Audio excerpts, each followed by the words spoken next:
Maurice Naftalin has just given a talk here today at JDK conference in Copenhagen. Hello, Maurice. Hello. You're a Java champion. And now I think you're really into functional programming, isn't it?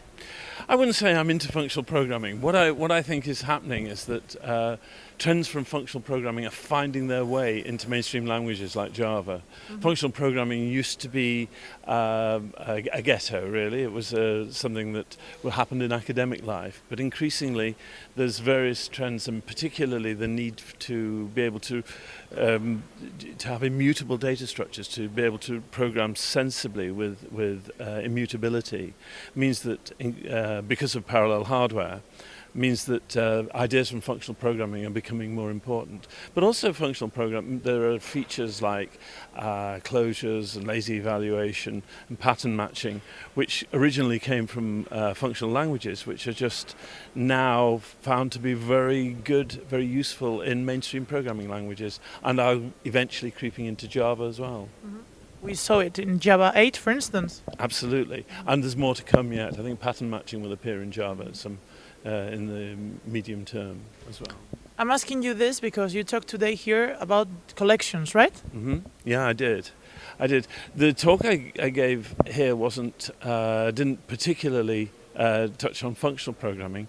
I have talked about functional programming when I talked about streams, because the stream style of programming, which came in Java 8, is very much functionally oriented.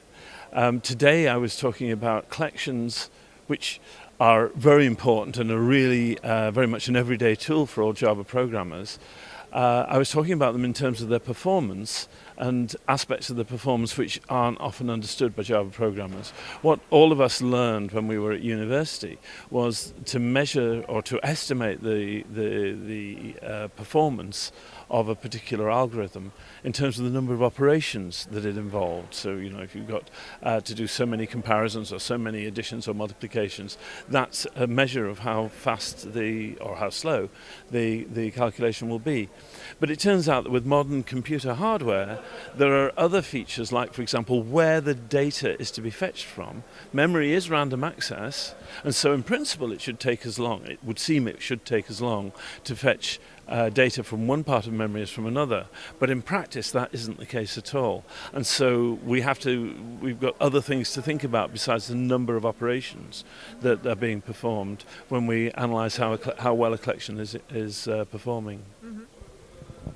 Going back to this functional programming thing, do you think it's kind of a trend or is here to stay? It's a trend that's here to stay. Yes. I think there's no question that the ideas of functional programming, it's a good example of how things that people dismiss as blue sky thinking and just kind of academic curiosity may well come to be very important later on. So I've known functional programmers. I've known people who've been doing functional programming for decades and decades, and for a long time they said, "Oh, this is the coming thing," and recently they've just been looking more and more satisfied with themselves because they realised that parallel hardware just means that it's going to be more and more important to be able to reason with immutability, and so functional programming is going to come into its own more and more. But that doesn't mean that we're going to get rid of Java or that we're going to get rid of mutability.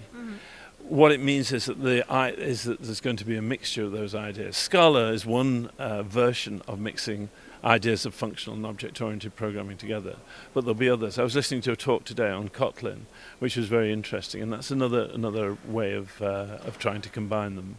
So no, functional programming is not going to go away. The ideas from functional programming are going to be infused into the mainstream. And the last question I want to ask you, Maurice, what is it to be a Java champion? I mean, what are the duties you have, or no duties? I don't know. You don't have any duties as a Java champion. Being a Java champion, you become a Java champion on the basis of stuff that you've done, rather than stuff that you're going to do. So there's no obligations. But the Java champions, They differ very much in how active they are in the Java community now. So some people have dropped out of some Java champions were made Java champions a long time ago and then are doing something else now. But there is the Java champions regard themselves mostly, apart from those people, as a spectrum.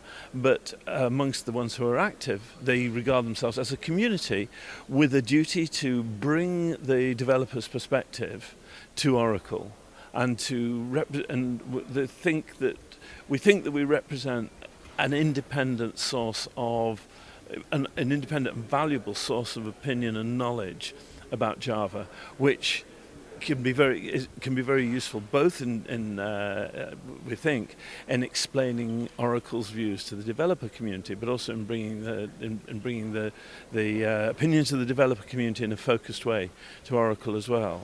So and promoting Java and the image of Java and knowledge about Java in general. That's a lot of people, a lot of Java champions regard that. It's not a necessary duty, but they've taken it on. Yeah. Okay, thank you, Maurice, for your time. Enjoy the conference. Thank you very much. I'm sure I will. Thanks.